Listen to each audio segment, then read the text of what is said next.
Ce qu'on vient d'entendre là, bon, je retire bien évidemment notre collègue de la majorité, montre bien à quel point vraiment, sur les bancs de l'opposition, vraiment le budget de la région, ça n'intéresse pas.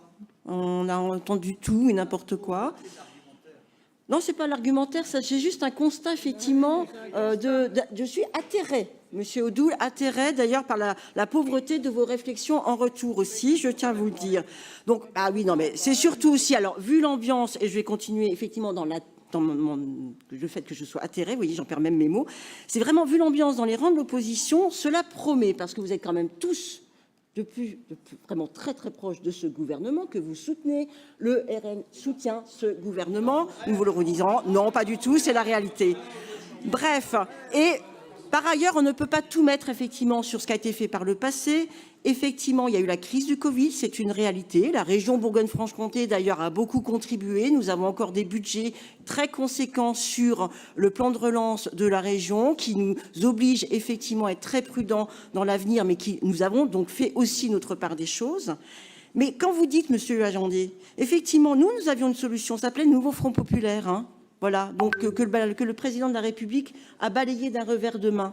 Voilà, au mois de juillet, nous avions une solution et nous savons où trouver des recettes supplémentaires. Voilà, au niveau de l'État. Personne n'en veut, la droite, le RN encore moins et effectivement les macronistes encore moins.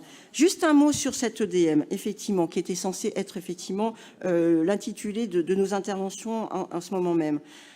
Dire qu'effectivement la baisse des recettes et des dotations, on commence à être dedans, donc ça va devenir de plus en plus compliqué. Et qu'il va falloir effectivement avoir une politique qui à la fois soutienne les plus précaires.